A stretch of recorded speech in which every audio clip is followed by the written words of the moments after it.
I thought it was just a small mistake. I thought it would end there, but I was wrong. That day was the start of what would become the most confusing and forbidden times of my life. Even now, as I tell you this story, my hands are shaking. Because this isn't just me telling a secret. It's me facing my own feelings, my shame, and my wishes. Raphael, my mother's husband, was older, charming, and always seemed sure of himself. He was the kind of man who didn't have to talk loudly to get people to notice him. Most of the time, he was quiet at home, but his presence was enough to fill up any room. He was my mom's second husband, and we'd never been close. He was always polite, but kept his distance. Until that day, when everything changed. My mom, Amy, was out with her friends, like she usually was. The house was just me and Raphael. It was a quiet evening, or at least I thought it would be. I went to my room to change my clothes. Standing in front of my mirror, wearing only my underwear, I was about to put on a dress. That's when I heard the soft sound of the door opening. "Aurora, your door's open," Raphael said quietly from the doorway. His voice was calm, but strong enough to startle me. I turned my head and saw him looking at me. Time felt like it stopped. I didn't know what to do. I didn't cover myself, but I didn't move either. He stood at the door, his hand on it, like he was trying to decide if he should come in or leave. He looked at me for just long enough to make me feel confused, and something else I couldn't explain. My heart was beating fast. It was only a few seconds, but in those seconds, everything seemed to change. "I'm sorry," he said, finally looking away. But his voice didn't really sound sorry. It sounded like he wasn't sure if he regretted it. He stepped back, but even after he closed the door, it felt like he was still in the room. "It's fine," I said, my voice shaking a little. But inside, I knew it wasn't fine. Something had changed in me, and I couldn't ignore it. He left, and I was alone, with my thoughts. But the way he looked at me and the strange feeling in the air stayed with me. That moment was stuck in my mind, and I couldn't forget it. I thought it was just a mistake, something awkward that would go away. But I was wrong. Just a few days later it happened again, and this time it went even further. Until then, everything could have been explained as a weird mistake or bad timing, and I thought the same thing, but I soon realized it wasn't going to stop there.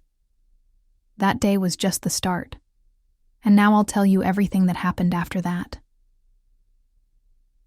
The next day, we had a wedding to go to.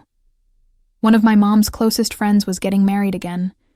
My mom was her usual happy, excited self, all dressed up for the event. Amy always loved to have fun.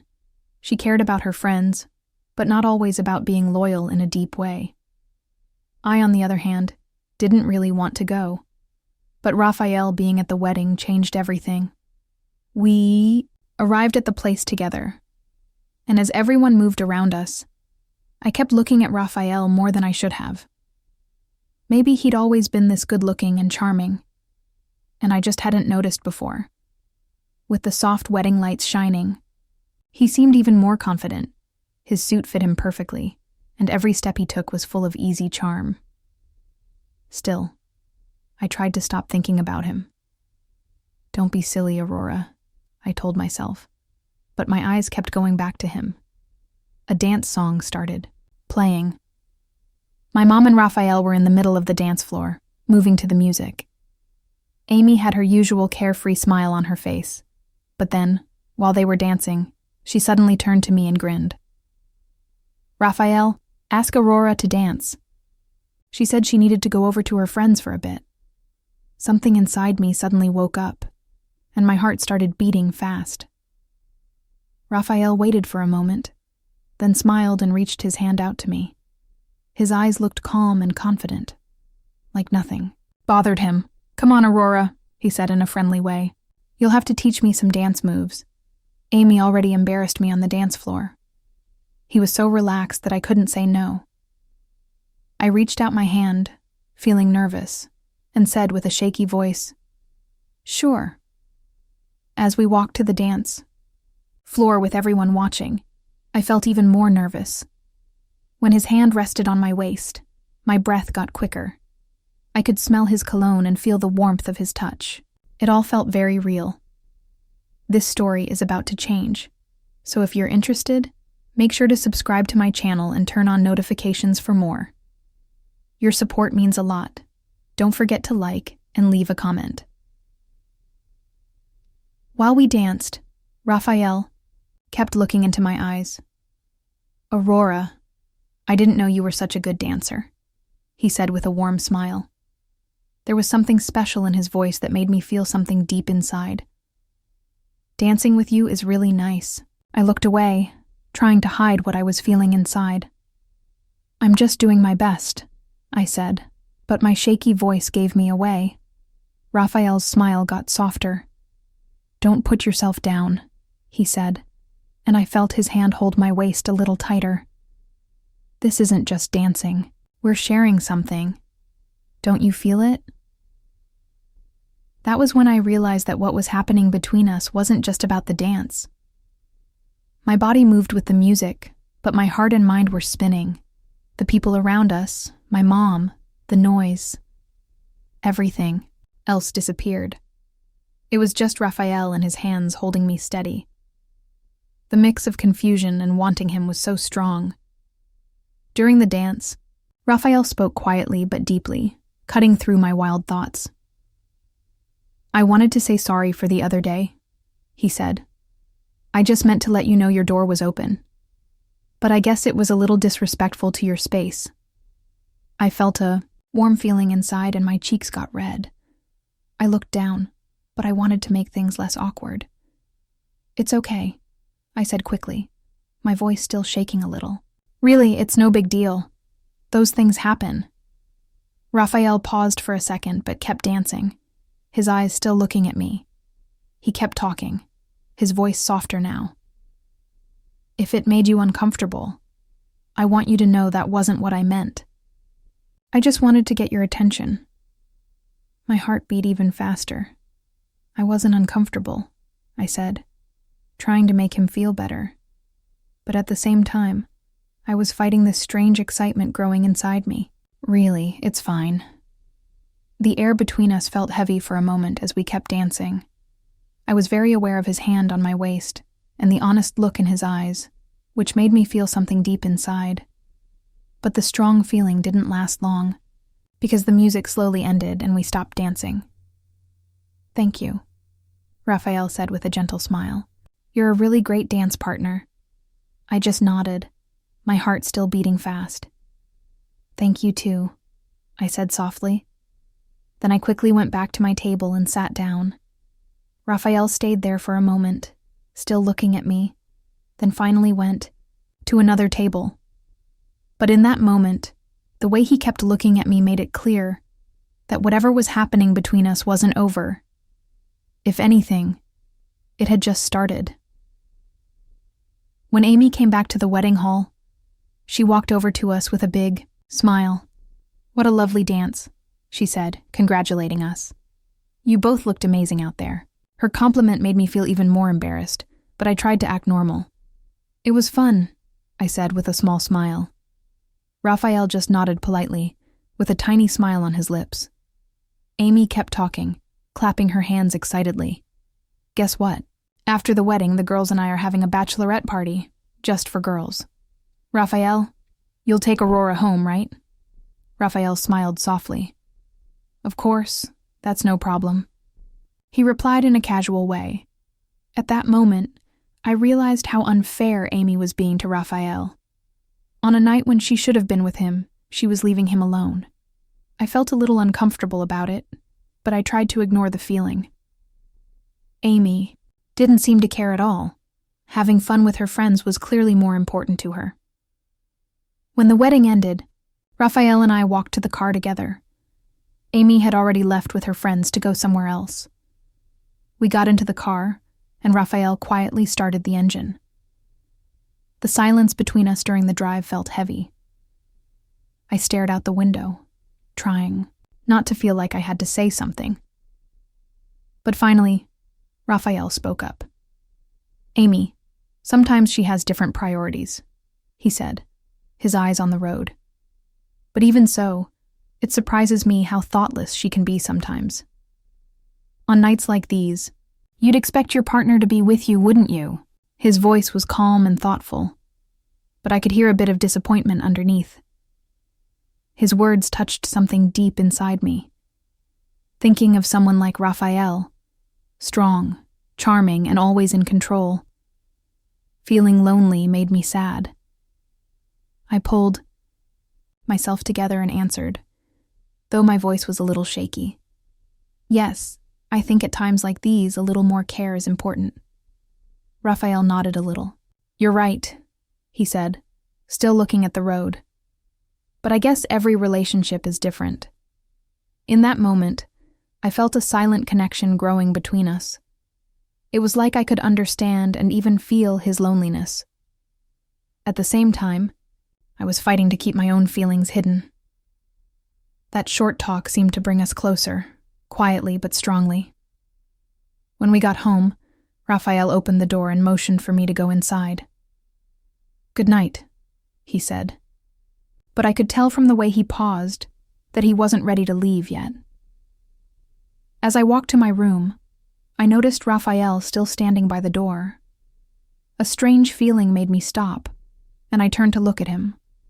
"Raphael," I said, my voice just above, a whisper. "Would you like to come in? Maybe we could talk for a while." Even though I could see in Raphael's eyes that he really wanted to stay, he politely said no. After what had happened the other day, he seemed unsure.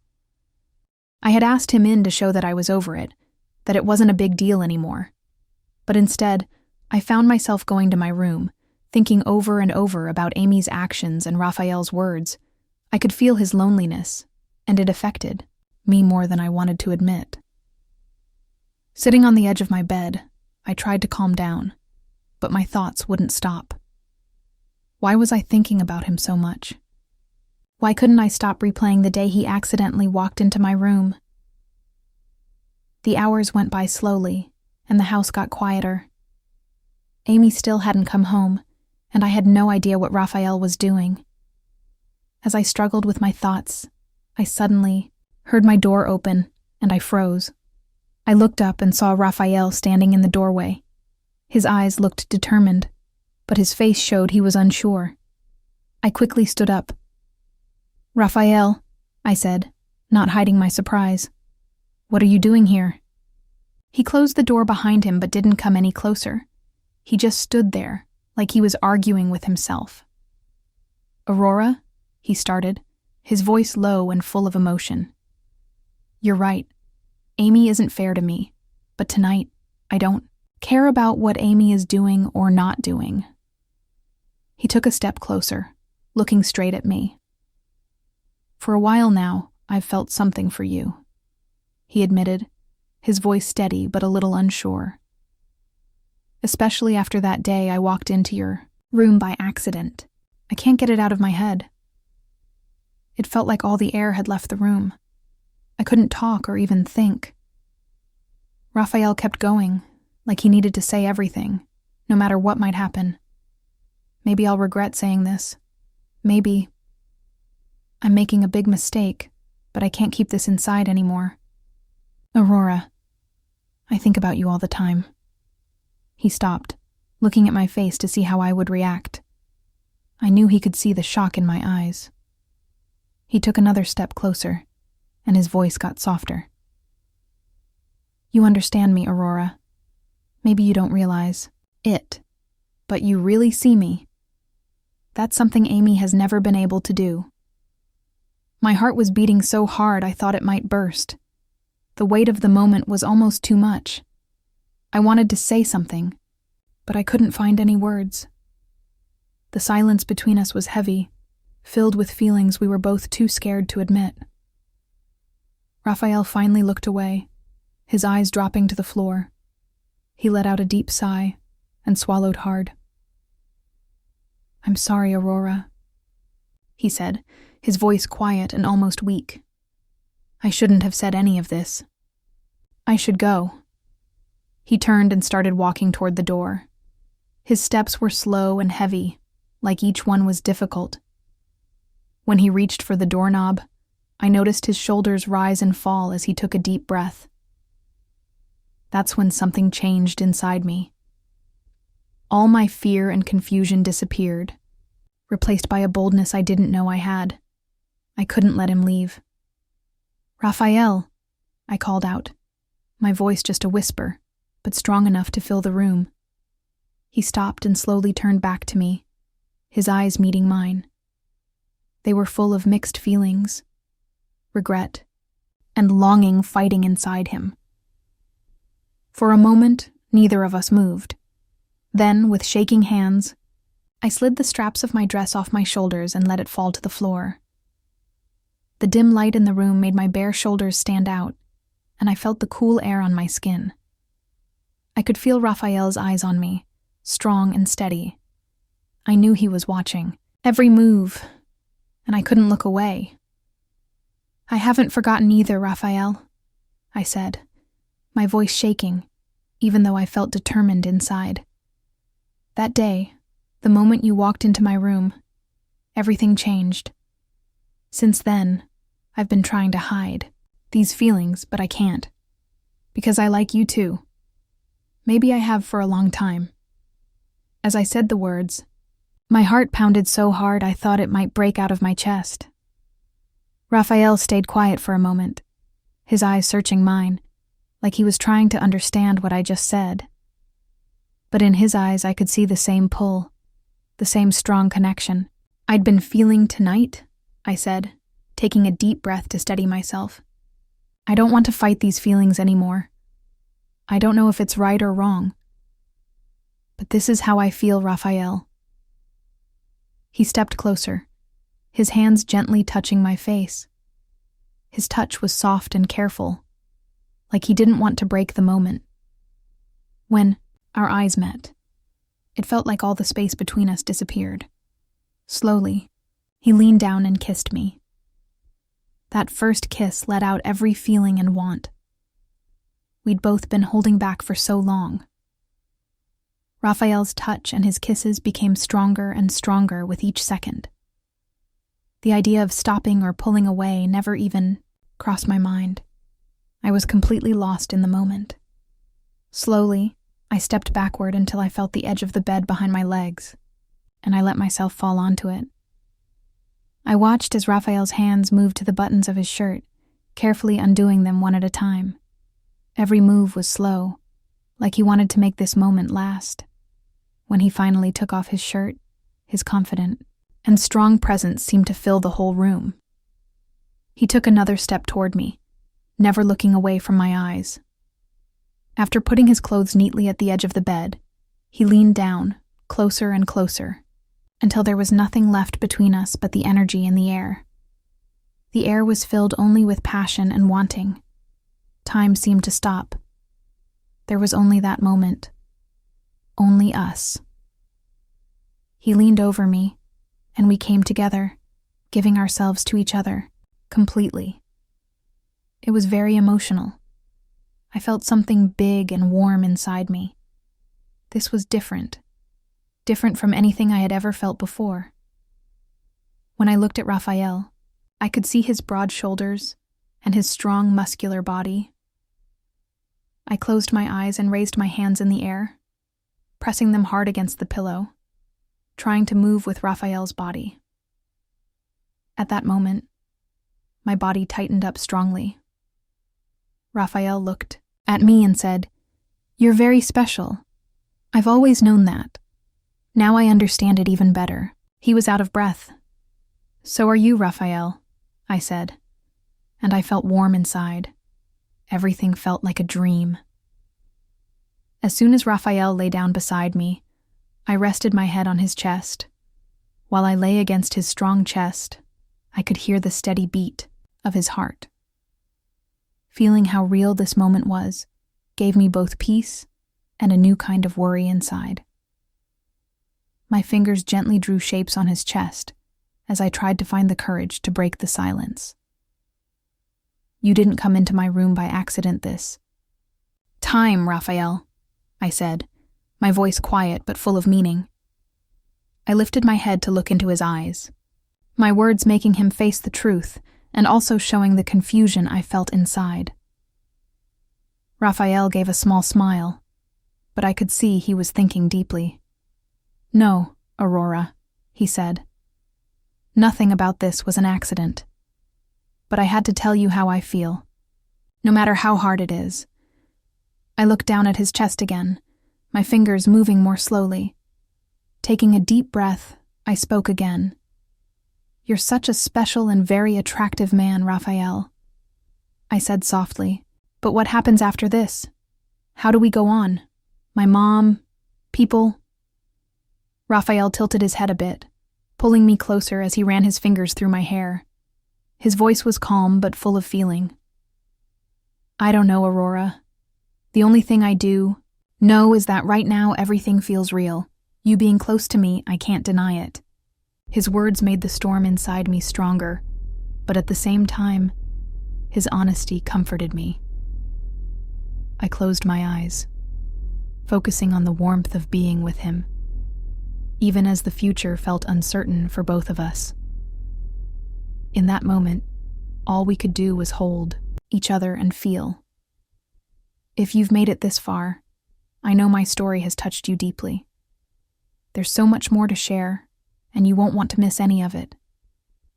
Be sure to hit the follow button, turn on notifications, and don't forget to leave a comment about this story. Thanks.